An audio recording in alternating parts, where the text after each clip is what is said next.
Muy buenas tardes y bienvenidos una semana más a Onda Ley. Hoy contamos con nosotros, con Jorge Rachetti, Carlos Aparicio, Rubén Tejedor y Javier Díaz Aparicio, que van a hacer un análisis exhaustivo de la actualidad jurídica en nuestro país.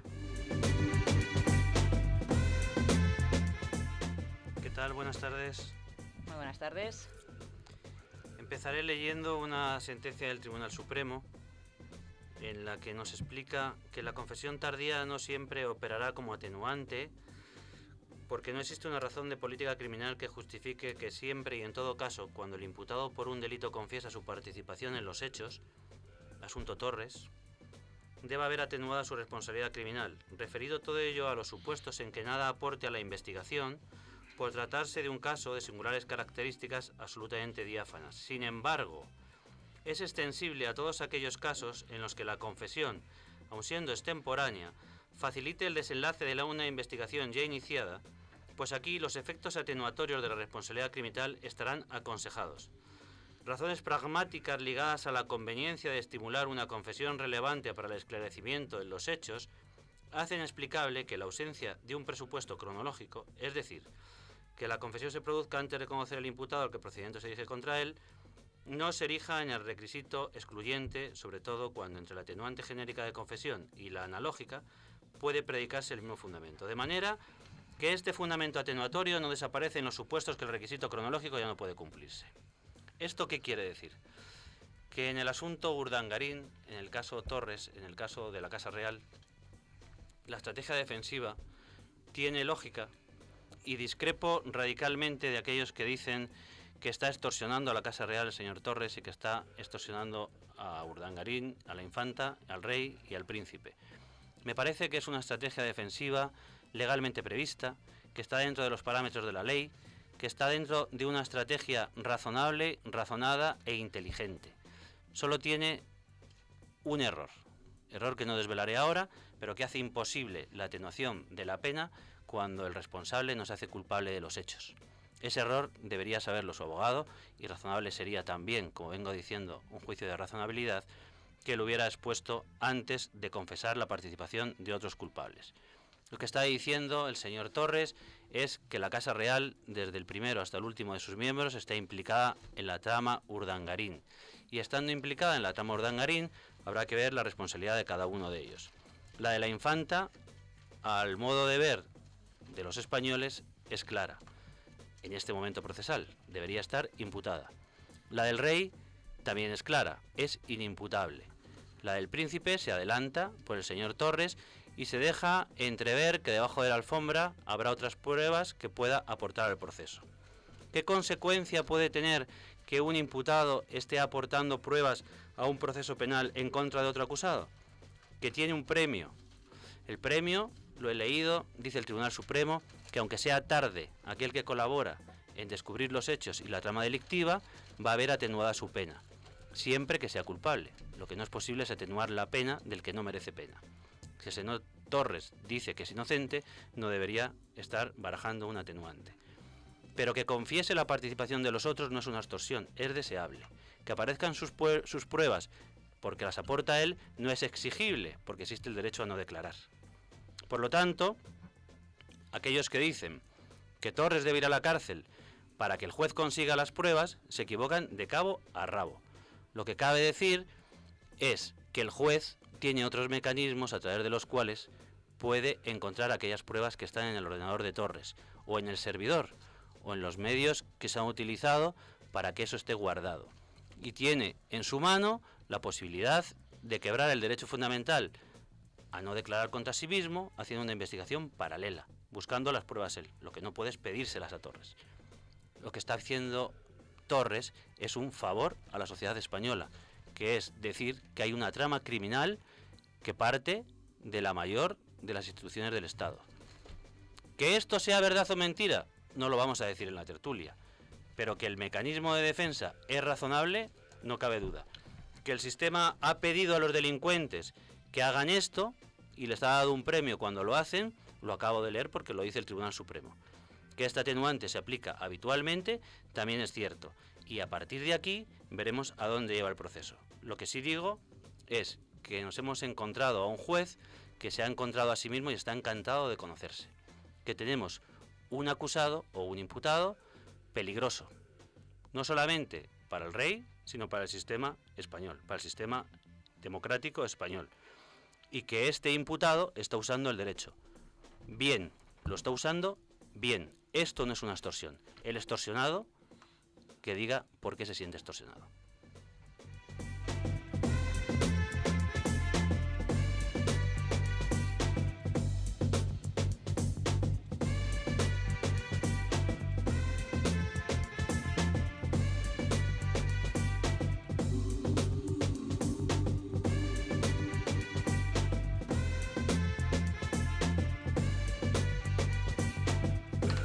Después de esta entradilla de copete, Jorge Raschetti nos va a contar lo que ha visto a lo largo de la semana en los medios de comunicación. Para continuar con el pensamiento expresado por Javier en relación a esta noticia concretamente, es la que recoge la prensa después de la declaración que ha hecho el señor Diego Torres el día sábado, un día desde el punto de vista judicial inhábil. No se cuenta en los términos de los plazos para los recursos, ni en los términos judiciales, el día sábado, pero a pesar de eso, el juez, cuyas características han sido un poco esbozadas en el perfil que ha hecho el compañero Javier, ha habilitado el día a los efectos de esta declaración que la han recogido el día domingo toda la prensa y repercute el día lunes. Lo que yo quiero decir que a lo largo de la semana se han ido sucediendo noticias comprendidas en este género de la corrupción y también de las corruptelas, mayores o menores. Y una noticia desplaza a la otra con una velocidad de vértigo. Y el estupor y la indignación que van nutriendo al oyente, al lector, cada día se ve superada por una noticia de mayor calado y de mayor gravedad del día siguiente. Ni la renuncia del Papa, que es un hecho histórico muy importante, el líder de la cristiandad, un líder universal, ha podido, por ejemplo, despasar a Bárcena de los titulares, ni a Urdangarín con su declaración que retoma el protagonismo en los titulares de la prensa. Porque te interrumpo, Jorge, para que no sea todo un monólogo, lo que ha hecho el caso Urdangarín es desplazar al propio Urdangarín. Ya empieza a ser el caso del rey. Entonces, no nos parece ni medio anormal que sea titular de todos los periódicos el domingo que la Casa Real está al pie de los caballos.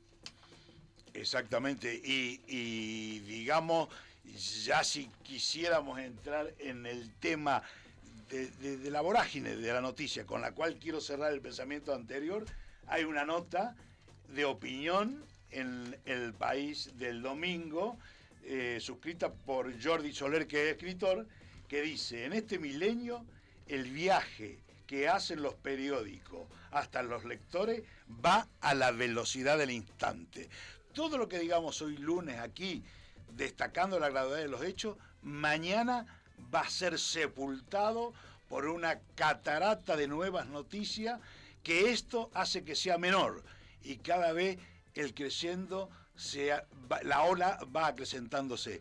Mi interrogante para cerrar el tema de la lentitud, de la velocidad de la noticia, es dónde vamos a llegar, porque la declaración del señor Diego Torres está poniendo en cuestión a la monarquía, a la Casa Real. O sea, ya no se trata de Xu y el entramado del espionaje catalán, que puede verse como un manejo del Ministerio de Interior hacia actitudes soberanistas.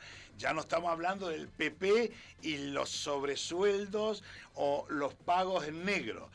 Ya nos estamos hablando de Rajoy y sus declaraciones al patrimonio, que es el presidente del gobierno. Estamos implicando al jefe del Estado. Fíjate, esto tiene una gravedad que quiero Jorge, que debemos comentar entre todos. A mí me parece que además de que estemos hablando de las instituciones del Estado, jefe del Estado y gobierno, estamos hablando también del tercer poder, que es el poder judicial, que es el que nos trae a este programa. Fundamentalmente lo que está ocurriendo es que la justicia no da respuesta a las situaciones que afectan a los españoles. La lentitud de la justicia es de tal envergadura que no hay ni un imputado que esté preso, no hay ni una investigación que parta del juez, hay procedimientos eternos. Lleva razón el escritor cuando dice que el tiempo es superado cada día porque no ocurre nada. Todo está en la prensa y en la realidad no ocurre nada. ¿Os parece que esto es así? Sí, señor, es así. Rubén creo que quería acotar algo acerca de este tema. Sí, yo lo que tengo claro es que hasta ahora los papeles que ha presentado Diego Torres no implican al rey. Es que Otra cosa es lo que dice Javier, que puede que esté tirando con salvas y que tenga munición guardada. Pero los papeles que acaban de aparecer en estos 197 últimos correos electrónicos que va lanzando a su propio beneficio, hablan, por ejemplo, de la Fundación Laureus o del Proyecto Aire. En ambos casos dice que él ha consultado al rey. No tenemos la respuesta del rey por escrito y nada parecido. Lo que sí tenemos es la certeza de que ninguno de estos proyectos ha salido adelante. En la Fundación Laureus, además, está metida Corina, esta presunta amante del rey, amiga, o no sé cómo calificarla, en la que se comunica con Urdangarín para hacerle una presunta propuesta laboral por 200.000 euros al año. Eso no llegó a salir adelante, ¿vale? Por lo tanto, podemos imaginar que el rey, en cuanto tuvo conocimiento, dijo: stop, por ahí no pases. Y el Proyecto Aire, en el que estaría implicado don Felipe, el príncipe de Asturias, estaría a la cabeza de un organigrama de un proyecto para que hubiera un segundo equipo español en la Copa América. Esto tampoco sale adelante. Entonces, aunque lo consultase con el rey, de momento no tiene nada. O sea, solo hay menciones hacia el rey, que el rey tenía conocimiento. Bien, el rey pudo tener conocimiento y, como todos sabemos, el rey, cuando se enteró de los manejos de su yerno, lo que hizo fue mandarle fuera de España. Ocurren dos cosas trascendentes a colación de lo que estás contando. La primera: el rey es inimputable y nunca le vamos a poder juzgar, por lo tanto, si alguien le imputa de algo, se la va a envainar. La segunda: lo que ocurre en los juzgados tiene que ser más rápido. No podemos esperar eternamente a que den respuesta. Y lo tercero: no se puede juzgar a la gente en los medios de comunicación. ¿Cómo es posible que todo lo que ocurre en ese juzgado el sábado por la mañana, el sábado por la tarde esté en los medios de comunicación y el domingo publicado? Porque a Diego Torres le interesa. O al juez, o al juez, o al juez. ¿Quién lo filtra? Diego Torres cometería un delito. ¿Por qué no le han imputado? ¿Por qué de ese juzgado salen semejantes filtraciones? ¿Por qué esto es habitual en todos los juzgados? ¿Por qué se le reprocha a Garzón? ¿Por qué no se le reprocha a este juez? La Casa Real no se le puede hacer un juicio moral, que es lo que estamos haciendo, Rubén. No podemos entrar al fondo del asunto. El fondo del asunto estará en los juzgados, pero el juicio moral está en la opinión pública. Cada uno tendremos nuestra opinión. Pero si hacemos un juicio sobre la labor de cada uno de ellos, desde luego Urdangarín no ha sido un genio. El rey, yo hago mi juicio moral y no tengo opinión en este momento porque me faltan todos los datos esenciales. Tengo el juicio que me han propuesto. El juicio que me han propuesto obligadamente me llevaron a una conclusión negativa. Fíjate que yo, sin ser monárquico, creo que el rey, de momento, por lo que sabemos, ha actuado bien. No, yo ni tan siquiera me atrevo a opinar. Pero hay ya mucha gente implicada, ¿no? El secretario de las infantas también. El abogado de la Casa Real, el abogado de la Casa propia Real. infanta. O sea, ya hay mucha gente metida en este ajo, ¿no? Ya está la Casa Real en pleno. Debería de tirar, yo creo, ya de una vez el juez. El juez. El juez debería Aquí de tirar ya. El juicio de valor que estoy haciendo yo, y por eso he empezado diciendo lo que digo, es que desde la perspectiva del juez debe ver cuál es la estrategia defensiva. No creo, además, perdona Javier, que deba de llevar la instrucción del sumario... Eternamente, ¿no? Además, no, ni uno de los testigos, ¿no? Un presunto imputado. Que sea el que vaya soltando el papel. Hoy suelto 2 correos electrónicos, mañana 3. Yo creo que tiene que ya aparecer el juez e intervenir de verdad. Ha pasado ya un año desde la primera declaración de Iñaki Urdangarín. Quiero decir que, como bien decimos, no se puede estar eternamente en este proceso, porque al final, si la justicia no es rápida, no es justa. Y sometiendo a un juicio moral al mayor de las instituciones del Estado. El jefe del Estado está sometido a un juicio moral por dejación de funciones de la justicia, que es el tercero de los poderes, y además por la lentitud exasperante y que no puede, convierte en una situación de absoluta indefensión nada menos que al jefe del Estado. Nada menos que al jefe del Estado. Lo digo por segunda vez. Creo que la actitud de Diego Torres de emplear esta estrategia defensiva, como bien ha dicho Javier, tiene una contradicción en sí misma.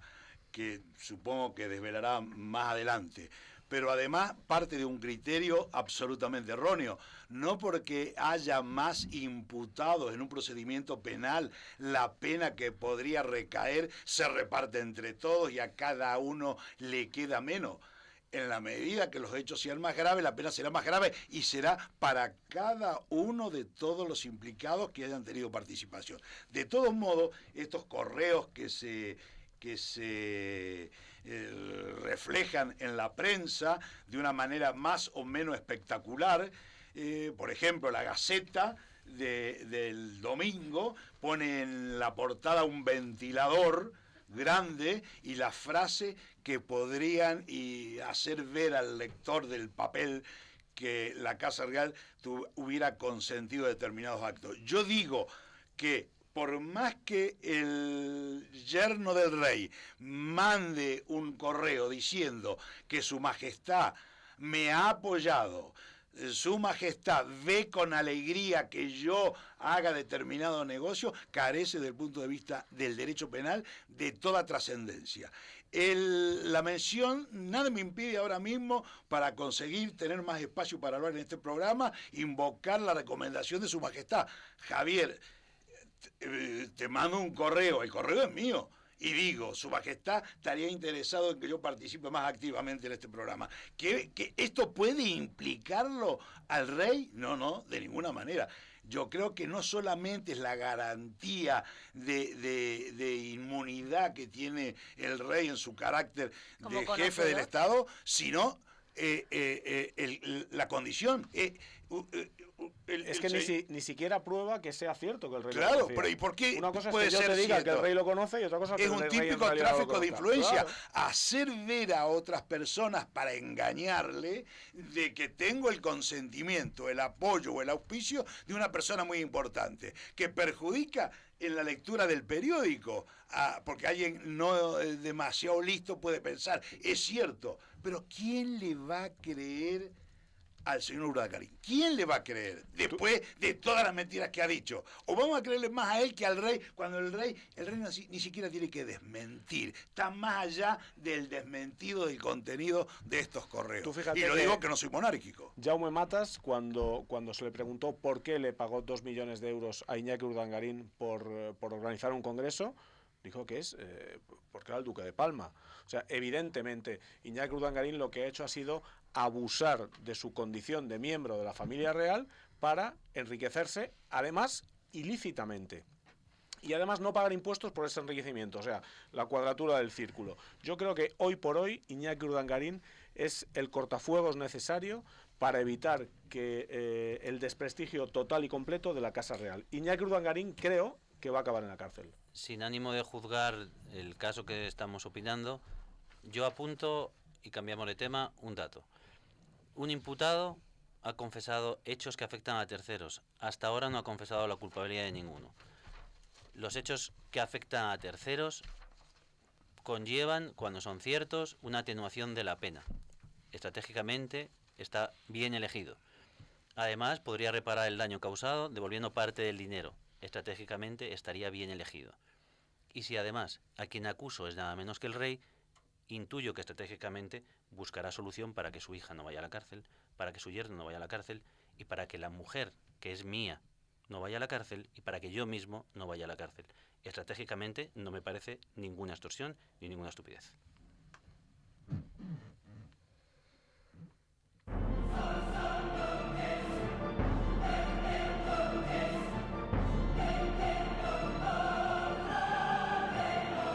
Yo lo que le pido a la justicia, de oficio, las anchoas del presidente Remilla. No renuncian a la dignidad y a la justicia. Reforma de la justicia, que está hecha unos zorros, y no solo por falta de medios, sino por el ganado que tenemos al frente. Yo quiero una justicia eficaz, rápida e independiente. No quiero bermejos ni condes cumplidos. Y ahora toca hacer justicia. Todos los lunes analizamos la actualidad jurídica en Onda Ley.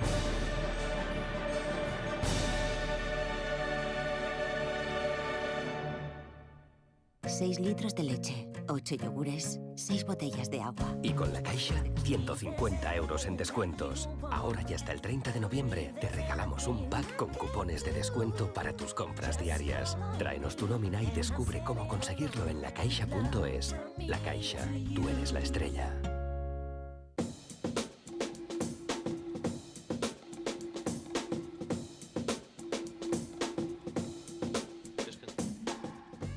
Jorge, continuamos con el repaso. El repaso.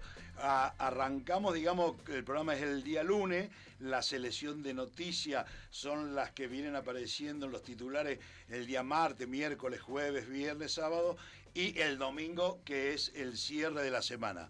Corona siempre, Laila, con las noticias del lunes al cerrar este primer capítulo. El día miércoles 13, los titulares estaban referidos al finiquito de Bárcena en el PP. El tesorero pareciera ser que cobró una indemnización de 400.000 euros diferida en pagos mensuales. Lo que se discutió en torno a esta noticia es si no era una forma de encubrir el mantenimiento de una relación de trabajo. Esto podría avanzarse según el concepto que encierran las nóminas. Como no las tenemos que prescindir de esa consideración. Otra noticia del día miércoles que también ha quedado sepultado en el avance de noticias y ya ha dejado de ser interesante, pero que necesariamente debemos recordarla porque en este programa hemos hablado muchas veces del indulto. Alfredo Sanz, vicepresidente, consejero delegado del Banco Santander, había sido oportunamente indultado por el gobierno de Zapatero, recurrieron la resolución a través de la sala del Tribunal Supremo de lo Contencioso Administrativo y el tribunal, por unanimidad, anuló el indulto. Este es un tema de algún interés porque Javier, en programas anteriores, comentó Me adelanté al Supremo, por lo que veo, porque dije que era recurrible y que era anulable cualquier indulto, no solo el de Sáez. Y volviendo a la noticia anterior, Jorge, choca que si está imputado como está Bárcenas y que es un clamor popular que este hombre esté haciendo lo que está haciendo, no solo con el Partido Popular, sino con el partido de la oposición, con el País Periódico, con el País España, choca que aún así esté recibiendo dinero. Y una cantidad importante, 20.000 euros mensuales. Y que no se lo hayan embargado. Otra vez la lentitud de la justicia chirría. Con los indultos podemos decir que el caso Sáez abre un debate amplísimo sobre si se pueden recurrir cuando los indultos que concede el gobierno, que es una facultad discrecional, si son recurribles a instancias de cualquier particular. Lo que hace sospechosa la noticia del finiquito de Bárcena es que justo el último mes que cobró fue el mes de diciembre, apenas 15 días antes de que se hiciera público a través del mundo la noticia de la llegada de la comisión rogatoria informando de la cuenta corriente que tenía en Suiza. ¿Y a quién informó el pagador? ¿Y en qué pensaba el juez que ha permitido que disponga de ello? Dejamos esa pregunta al aire, si os parece, y continuamos con las noticias de los titulares que encontramos en portada. ¿O tienes tú todavía? Te queda. Quería un poco Jorge, comentar dos o tres noticias más que no han sido sepultadas por el tiempo. Y si han sido sepultadas, nosotros las queremos resucitar porque tienen mucha trascendencia, desde el punto de vista personal, humano, social y político. El PP rectifica y acepta debatir la dación en pago. Es una noticia muy importante porque se fue negando sistemáticamente la posibilidad de tratar. Pero el suicidio de dos personas, de un matrimonio de personas, llevó a la convicción de que había que cambiar la actitud y la estrategia y darle trámite parlamentario, lo que no quiere decir que saldrá del Parlamento acogida favorablemente las tesis de Pero fíjate, de la Jorge, comisión. que yo creo que el PP cambio de opinión no es noticia. Nos tienen tan acostumbrados a cambiar de opinión que son ya ni es noticiable. Lo vamos a tratar en profundidad después. Había otra noticia que a mí me interesaba mucho, Jorge. Hay un preso que ha estado 9 o 10 años en la cárcel para ser absuelto. Exactamente. fue condenado por la sección primera de la Audiencia Provincial de Madrid por un doble atraco y una tentativa de homicidio. Un grupo constituido por 3 personas que fueron detenidas al poco tiempo de suceder los hechos. 2 de ellas realmente habían participado. El tercero fue una persona que se agregó al grupo de los 2 cuando el tercer integrante de ese grupo se evaporó. Por lo tanto, cargó por alguna circunstancia con cierta responsabilidad. Ha estado en prisión 8 años y el tribunal, la sección primera de la Audiencia Provincial de Madrid, que lo condenó, lo hizo en base a un reconocimiento de cálculo de fotografía en relación a las filmaciones de los lugares del atraco, pero con un grado de aproximación bastante poco certero. Hay algo gracioso en este asunto, Jorge. Mira, el presidente de la sección primera de la Audiencia Provincial de Madrid durante muchos años es el mismo magistrado que le ha absuelto ahora. Probablemente no participó en aquel juicio, pero conocerá porque, hombre, si trabajas mucho tiempo con unas personas acabas siendo amigo o enemigo. Exactamente. Lo apunto, amigo o enemigo. El ponente de la Sala Segunda del Tribunal Supremo es el que revisa la sentencia de aquella sección que él presidió. Que él presidió durante 10 años. Y en el 2005 el padre de este preso denunció ante el Tribunal Supremo que sabía que su hijo no había sido el culpable y que sabía la persona con nombre y apellidos que había participado. Dijeron que no había datos suficientes para revisar la sentencia. Hoy la revisan cuando ha pagado la pena por completo. ¿Cabe mayor injusticia que un inocente esté en la cárcel durante 8 años y que nuestro sistema no sea capaz de revisar a tiempo una condena? Desde luego que no. Lo que sí me gustaría que, Jorge, nos comentaras lo que hemos estado hablando antes de entrar al programa, que es la indemnización a la que puede optar a este hombre y cuántas personas obtienen ese tipo de indemnizaciones, que son muy pocas. Sí, lo primero que hay que decir en todo este tema, que no, cuando un tribunal dicta una sentencia, una audiencia provincial condenatoria y la sentencia es firme, no cabe ningún tipo de recurso, ninguno. Se comienza la ejecución de la sentencia. Abrir una instancia posterior, hay una sola y única vía, que es lo que se llama el recurso de revisión. El recurso de revisión es el que se basa en la obtención de una prueba que no hubiera existido al momento de juzgamiento, o sea, posterior, pero de mucha relevancia. Digamos que no se puede, no debe haber registro de más de 50, 100, 150 recursos de revisiones anualmente. El padre había intentado uno que fracasó anteriormente a este, pero se ve que insistió buscando la confesión del tercer imputado y relevando documentación que ha permitido abrir esta vía que es muy, muy especial, es el recurso de revisión. Pero ¿sabes cómo lo hizo? Que todavía es más especial. La perseverancia del padre lo que hizo fue poner una querella a que él creía que era el culpable. Que hay que ser retórico. Hay que ser retórico en el sistema. Tuvo un abogado perseverante y hábil. Puso una querella a aquel que decía que era el culpable. El juzgado de instrucción lo investigó. Consiguió una prueba sobre la imagen que demostraba que no se correspondía con la imagen del condenado. Esto lo llevó al Tribunal Supremo, que tiene el santo valor de decir que a día de hoy hay mecanismos técnicos que permiten diferenciar la fotografía, que hace 8 años no lo sabía y que hace 7 tampoco y que hace 6 tampoco. Lleva a una conclusión. O condenaron ustedes con muy pocas pruebas, o revisaron con muy poco rigor, o ahora están siendo demasiado garantistas. Podemos equivocarnos en un sitio y en el otro, pero es mucho mejor equivocarse para absolver que para condenar. Cuando el Estado es capaz de comprobar que se ha equivocado en una condena, es tanto como decir que tiene que desaparecer la condena a pena de muerte porque es irreversible. En este caso cabría la indemnización, que ya discutiremos en otros sitios si le van a indemnizar o no, seguramente no. Pero la pena de muerte es irreversible. Este error habría llevado a la ejecución. El derecho penal tiene 2 principios fundamentales. Uno que tiene acogida, digamos, en la jurisprudencia constante, que es el indubio pro reo. En caso de duda, un acusado debe ser absuelto. solamente existiendo una prueba de cargo de interés, de importancia trascendente e incorporada legalmente al proceso, puede servir para poder fundar un veredicto culpabilístico, una condena. Lo lacerante de este caso es que cuando sale en libertad condicional, otro tema que hemos tratado alguna vez en estos programas, es cuando se produce la resolución de la Sala Segunda del Tribunal Supremo acogiendo favorablemente el recurso de revisión y consiguiendo la libertad. Ha estado 8 años preso. Preguntaba Rubén a qué cómo responde el Estado ante un error judicial de esta envergadura.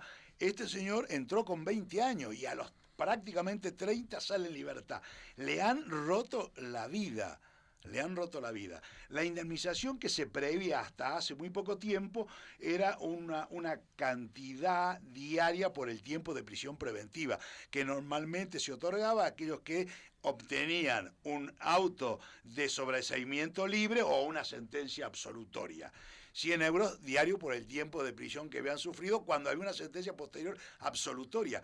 Es casi el caso, hubo una sentencia condenatoria, pero hay una sentencia ahora absolutoria. Tendríamos que multiplicar los aproximadamente 100 euros diarios por los 365 días de 8 años que ha estado en prisión.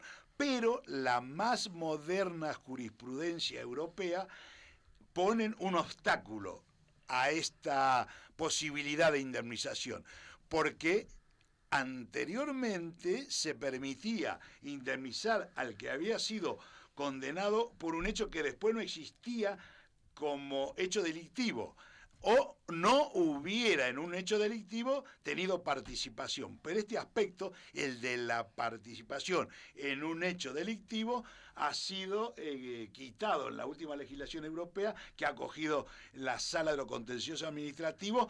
Y si el hecho por el cual le llevó a la prisión, el hecho, los 2 robos y el intento de homicidio existen, por más que el señor que ha estado preso durante 8 años no hubiera participado, no es acreedor a una indemnización. Una verdadera barbaridad del progreso europeo en el tema de la responsabilidad patrimonial del Estado. El resumen es: tiene que haber un error judicial y una condena dictada con indicios de criminalidad. No es un error Perdón, judicial. una prisión preventiva con indicios de criminalidad o una sentencia con pruebas de cargo, aunque sean erróneas, no es un error judicial. Tiene que haber inexistencia del hecho. Hayas matado a alguien que aparezca vivo.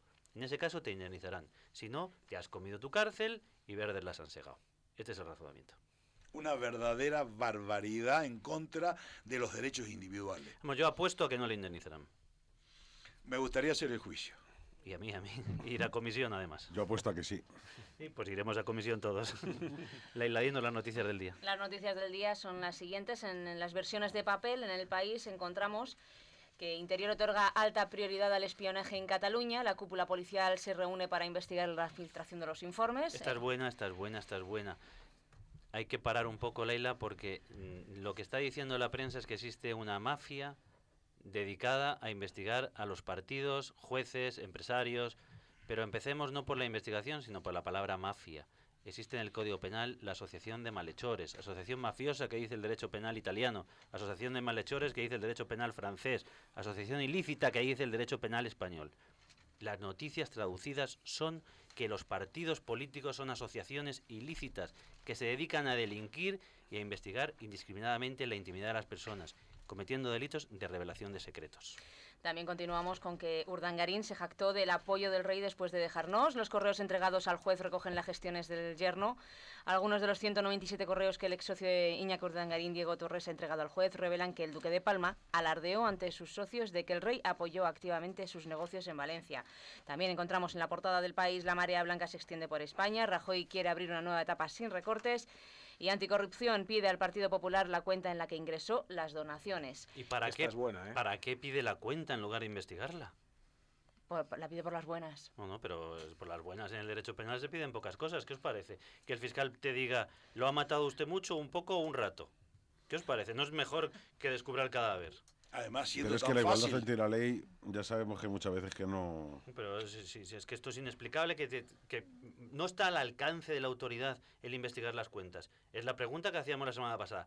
¿Qué hace el fiscal investigando si el juez es el que tiene la facultad Que actúen de buena fe. de librar un oficio y alterar todo el sistema de protección de derechos fundamentales? ¿Quién puede quebrar las garantías de los derechos fundamentales? El juez. ¿Quién tiene que pedir a la banca que le diga qué cuentas tiene el PP y a dónde ha ido el dinero del PP? El juez. ¿Qué hace el fiscal investigando mientras no se cambia la ley de enjuiciamiento criminal? Hombre, es el fiscal nombrado por el Partido Popular, ¿no? ¿Qué quiere decir? Que no investigue. Quiere investigar lo que no quiere saber. Investigará lo menos que pueda, seguramente. Por eso pide de buena fe que le entreguen los Claro. papeles y las cuentas.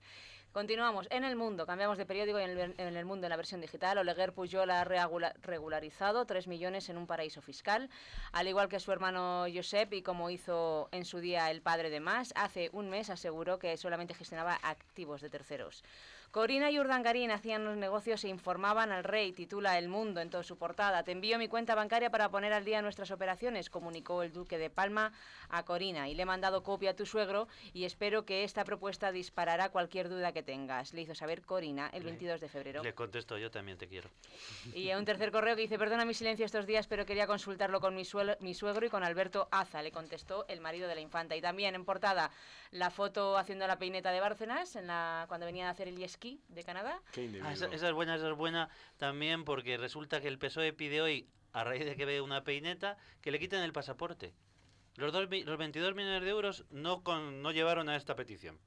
Que haya viajado a Suiza, que haya viajado al extranjero repetidas veces, no han llevado a esta petición. Que haga una peineta, que le quiten el pasaporte. Hombre, lo que está claro es que este señor tenía que estar en la cárcel. Esto ya lo hemos hablado aquí. Sí, pero ya, no por la peineta. Hemos dicho que aunque no sea por alarma social, que esto ya está superado. Bien, pero este señor tiene que estar en la cárcel porque se puede ir. El mismo fiscal ha dicho que va a esperar a ver sus explicaciones. Claro, antes de pedir si no hubiese vuelto de esquiar, ¿qué hacemos con Bárcenas?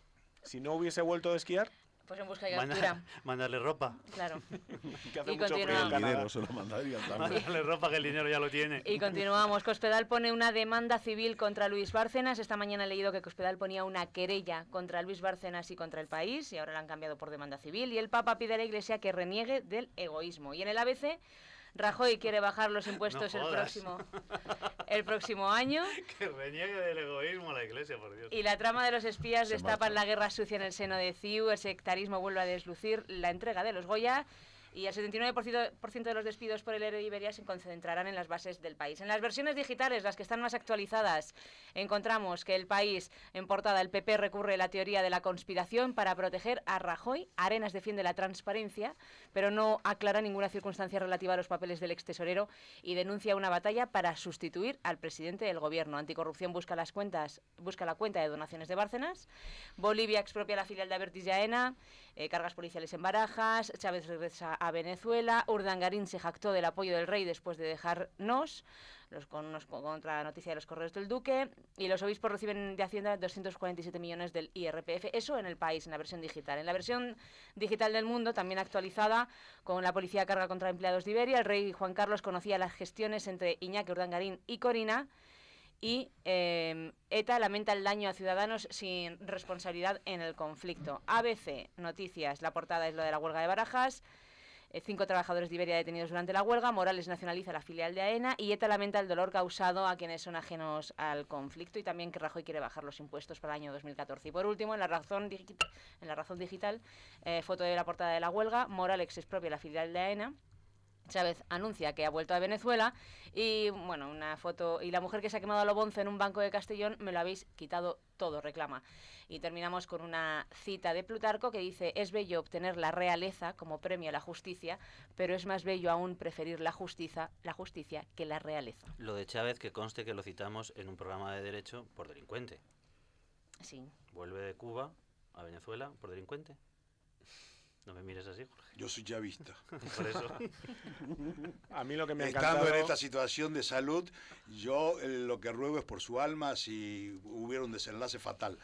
Y encomiendo su alma a Dios y no tengo nada más que comentar de Chávez. Yo tampoco. A mí lo que me ha encantado es la noticia que destaca ABC en portada, que es que Rajoy quiere bajar los impuestos el año que viene. viendo las cosas que quiere y deja de querer Rajoy, me inspira muy poca confianza, porque primero quería no subirlos y luego dijo que, bueno, que tenía que haberlos subido. A mí, si se me permite un comentario curioso, quiero decir que el día que toda la prensa española hablaba del anhelo por la transparencia en la política, el presidente del gobierno recibió a Draghi en privado, sin luz ni taquígrafo. Y contestó Draghi, da lo mismo, lo saben todos ustedes. Lo mismo que con el juez y Urdangarín.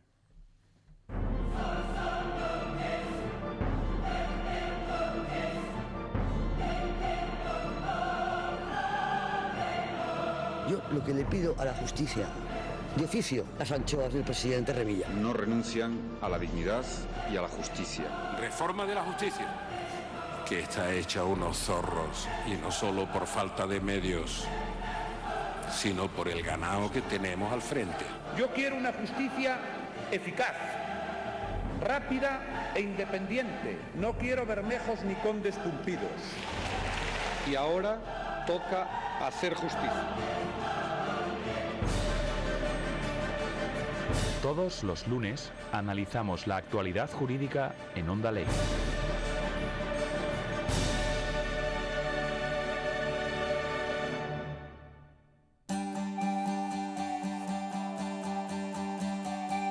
Comenta, valora, responde y sobre todo gana premios en la única red social que premia tu tiempo, Iclet.com.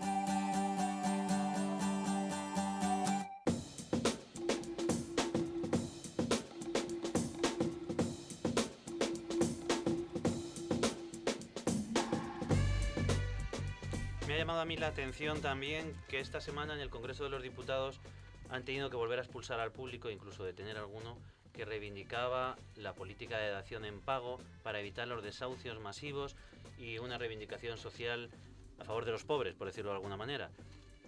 Viendo esto, se nos ocurrían varios comentarios sobre la actuación de los notarios, sobre la legislación hipotecaria, la que hicieron los jueces, las reivindicaciones ahora de que cambien la ley. ¿Qué hacemos con todo esto? ¿Qué se os ocurre? Pues, hombre, en primer lugar, felicitarnos por la iniciativa legislativa popular que ha sido acogida por el Congreso de los Diputados. Y siempre que hemos estado hablando de la dación en pago, se ha hablado, por un lado, de las entidades financieras y, por el otro lado, de los pobres españoles que han tenido que pedir su hipoteca para llevar a cabo la compra de su casa. Y en ningún momento se ha hablado de cuál ha sido la figura del notario, ¿no? El notario, como fedatario público, debería de haber informado de qué era lo que se estaba firmando, porque la gente, con la ilusión de llevarse a cabo la adquisición de una vivienda, no solo firmaban los compradores de la vivienda, sino sus padres, sus hermanos, sus tíos. De hecho, yo he ido a alguna firma de hipoteca donde han firmado 8 personas como avalistas para la compra de un inmueble, ¿eh? Y el notario, yo creo que sí que debería de haber hecho valer el artículo 140 de la ley hipotecaria, que si no os importa os lo leo en un momentito, que dice que podrá válidamente pactarse en la escritura de constitución de la hipoteca voluntaria que la obligación garantizada sea solamente efectiva sobre los bienes hipotecados. Esto es la dación en pago. Que aquí lo que estás explicándonos es que en la legislación española ya se recogía como tal. Reivindicada. Claro, ya se recogía. Lo que pasa que como siempre... Y que los notarios no han advertido suficientemente y que habría responsabilidad del propio notario por hacer una información poco Hombre, además acertada. es que ahora quieren salir ellos como salvadores de todo esto, ¿no? Quieren ser o bien los mediadores o bien los árbitros en el conflicto que existe. En base al Real Decreto 6/2012, medidas sujetas de protección de deudores hipotecarios. Y creo que en su momento sí que deberían ellos haber advertido de la posibilidad que existía, de haber reducido la valoración del inmueble o la tasación del mismo y haber respondido solamente con el inmueble. Los notarios, como han hecho en gran número de casos y demás, al ser además una profesión libre, con ánimo de lucro, pues se suman a las grandes riadas de las grandes entidades financieras y demás, y he visto firmas de esas pues tremendas, donde seguramente mucha de esta gente que no de los que se hayan suicidado, sino de los que estén pendientes de llevar a cabo la ejecución, hayan avalado pues a sus hijos y demás, cuando seguramente hubiera sido factible evitarlo con la mera advertencia del notario, ¿no? ¿Y qué os parece que con la dación en pago podamos favorecer la especulación que se creó anteriormente? Porque a día de hoy hay bastantes casas que valen menos que la hipoteca que deben. A eso iba, y el comentario es el siguiente. La hipoteca como tal es una institución que viene prácticamente desde el Código de Napoleón. Es un derecho real de garantía donde el inmueble garantiza un préstamo.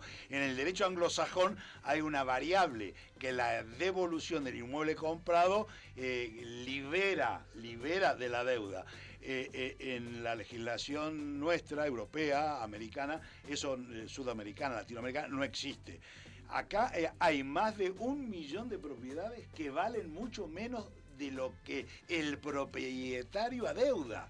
Nadie toma conciencia de eso porque se trata de su vivienda, tienen la foto del cumpleaños de su hija, tienen las cortinas que acaba de poner y el último televisor. Pero si piensa que ese piso donde vive cuesta 200.000 euros y debe 400, es un drama que rebasa cualquier análisis jurídico. Es un drama económico, social.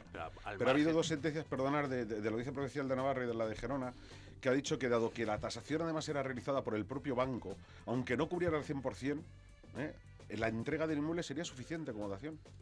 O sea, ya ha habido 2 sentencias de ellas, que es lo que ha abierto todo. ¿Y no te parecen sentencias con contenido político que proponían el cambio del sistema legislativo cuando los jueces salieron a reivindicar en plan manifestantes que lleva la ley hipotecaria no sé cuántos años, de repente salen a decir vamos a cambiar nosotros el drama social de los pobres de España? Pero es que además, si me permitís, yo creo que el problema no es de la ley hipotecaria, es de la ejecución de la hipoteca, es de la ley de enjuiciamiento civil. Y de la constitución de la propia hipoteca. Hombre, pero siempre si se llevan la constitución a través del fedatario público debería ser el mismo, ¿no? El que... Pero, a ver, ¿quién ha sido capaz de comprar una casa sin tener una hipoteca? Yo la tengo, tú la tienes, tú la tienes, todo el mundo hemos tenido una hipoteca. Hemos llegado a un punto en el que las hipotecas se han constituido por un valor superior incluso al valor de la casa. Estaría de acuerdo en que el juez dijera, si el banco le ha dado a usted más de lo que valía, usted se aguanta. Haber tasado bien o haber previsto bien los riesgos. Ahora, cuando todos hemos pedido una hipoteca, si ahora mi casa ha bajado y yo debo más de lo que pedí cuando que compré, yo ahora digo, le devuelvo la casa y me compro la del vecino. Podemos crear verdaderamente un riesgo en el que se ponga en quiebra el sistema financiero. No es deseable. No es deseable, salvo que queramos que cueste más la hipoteca. Yo no quiero pedir una hipoteca que cueste más. Mi primera hipoteca costó al 17% de interés, ahora están al 1,2, al 1,5. Esto no es desmedido. Lo que sí es desmedido es lo que apuntaba Carlos. 8 avalistas para una sola casa, cuando yo la pierdo, debe mi padre, debe mi madre, se crea un drama social. Claro. Yo estaría de acuerdo contigo si no hubiésemos tenido que ayudar a los bancos, ¿vale?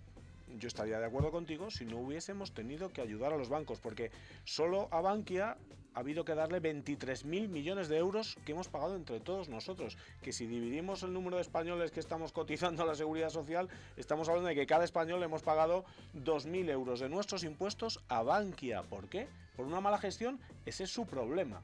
Si han dado hipotecas por un valor superior al que tenían esas casas, es problema del banco. Si yo tengo que ayudar al banco y ahora la gente le devuelve su casa, bueno, o no ayudo al banco o ayudo a las personas. Lo que no puede ser que dejemos que las personas pierdan su casa y además ayudemos a los bancos por una mala gestión.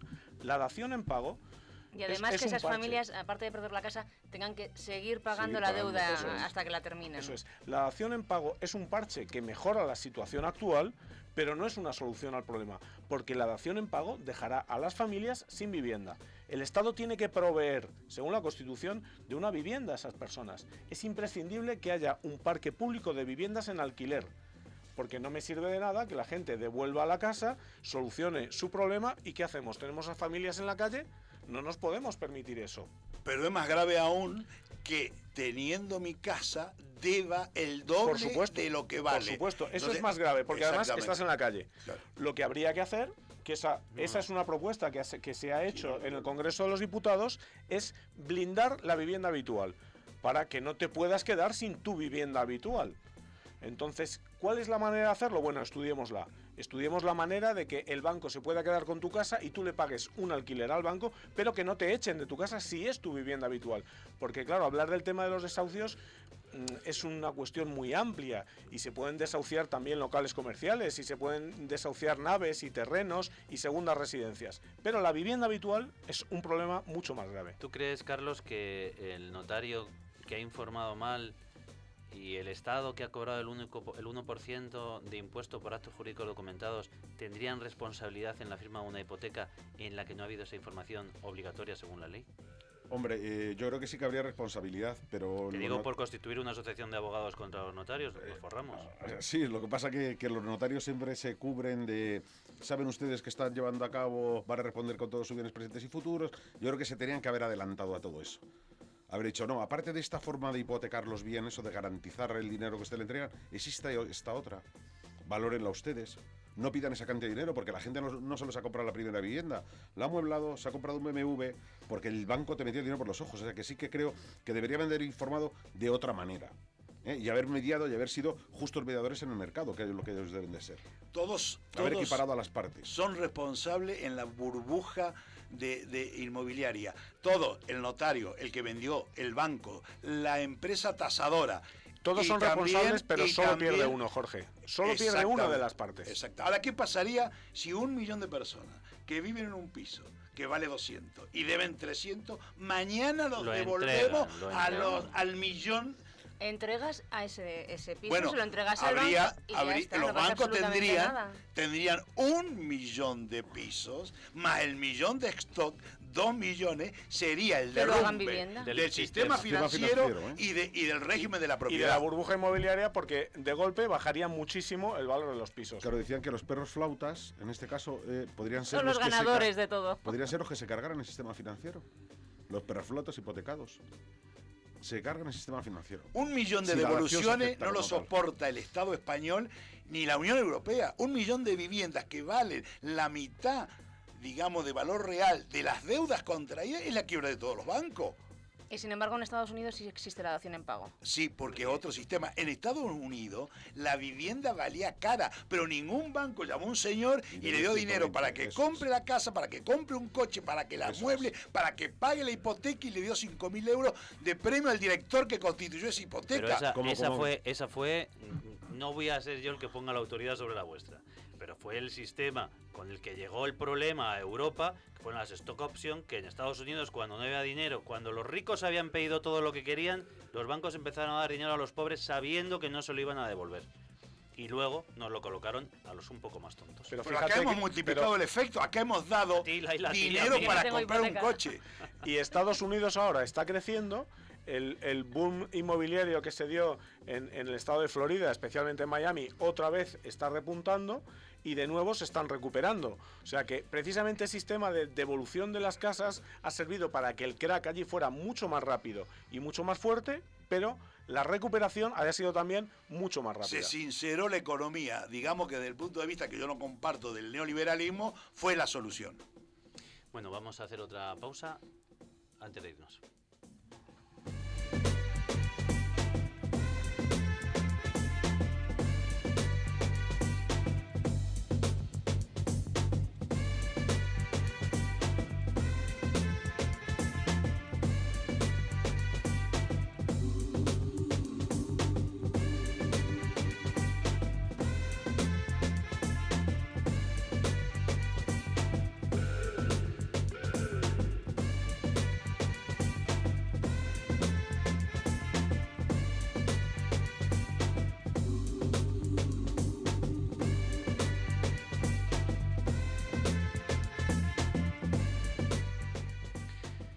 Nos ha quedado comentar el indulto de Sáez, el indulto encubierto de Carromero, igual que fue encubierto el de Barrio Nuevo Ibera, etcétera, etcétera, etcétera. Como dice Jorge, de taquito lo tocamos, que es tanto como no tocarlo.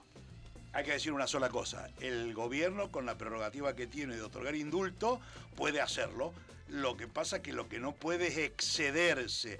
Aquí ha otorgado un indulto cambiando una pena de 3 meses de prisión, digamos, por una multa. Pero además agregó una coletilla en el decreto, en la resolución, que dice que quedaban borrados todos los efectos de la condena, siendo que los efectos de una condena se registran en el Ministerio de Justicia, donde hay un registro de condenados y rebeldes. Eso requiere un trámite, y una pena como la que tenía el vicepresidente del Banco Santander requería, según el artículo 136, apartado segundo del Código Penal, el transcurso, después de pagar las responsabilidades civiles, de 2 años al menos desde el momento de la inscripción. Dicho de otra manera, los antecedentes penales no son indultables. Exacto. Fíjate que los indultos sirven para indultar a un señor que se llama Alfredo Sáenz, consejero delegado del Banco de Santander, y sin embargo para este pobre hombre del que hemos estado hablando antes, que no ha cometido un delito, para este hombre no hubo indulto. Nos vamos a despedir. Os dejo una noticia para la semana que viene.